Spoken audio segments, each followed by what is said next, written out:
Hi all. So ఈరోజు మనం చేయబోతున్న ఒక ప్రయోగం.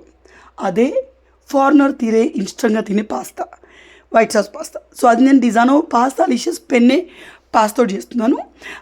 అండ్ అది అమెజాన్ నుంచి తెప్పించాను. సో ఇది వచ్చేసి మన అగారో ట్రిప్లై స్టీల్ కుక్వేర్ అన్నమాట. ఇది మనకి మందంగా ఉంటుంది. One of my favourite bowl kadai అన్నమాట అది.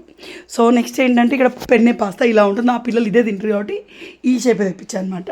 సో అమెజాన్ నుంచి దీనిలో మెయిన్ పార్ట్ ఏంటంటే ఇది మనకి వీట్ సెమోలినా తోటి రెడీ అవుతుంది. మైదా నో అన్నమాట. సో మనకి ప్రోటీన్, జీరో కొలెస్ట్రాల్, ఎలాంటి ట్రాన్స్ఫాట్ లేదు, బ్లా బ్లా బ్లా అన్నీ ఉన్నాయి దీని మీద. సో ముందు పాస్తాను మనం ఉప్పు అండ్ కొంచెం సాల్ట్ వేసిన నీళ్ళలో ఉడికించుకోవాలి. ఉడకడానికి జర టైం పట్టిద్ది. సో ఉడికినాక దాన్ని స్ట్రెయిన్ చేసుకోవాలి. సో ఇట్లా పెట్టుకుంటే విడివిడిగా అయింది, ఎందుకంటే నూనె ఇష్టం కదా. తర్వాత మ్యాజిక్గా ఇమీడియట్గా పాస్తా రెడీ అయిపోయింది.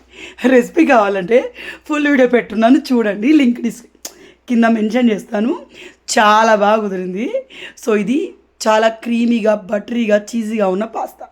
జిందగీలో ఫస్ట్ టైం ఒక రిచ్ ఫుడ్ తిన్న ఫీలింగ్ వచ్చింది. కానీ మనం నాటు పీపుల్స్ కదా, ఇది లోపలికి పోతుంది కానీ టేస్ట్ తెలుస్తలేదు. కొంచెం కారంగా ఘాటుగా తిని మనకి ఇష్టం కదా. సో లాస్ట్ నా కొడుకు రియాక్షన్, వాడు తినరా అంటే ఇందులో పాలు వేసాం కదా.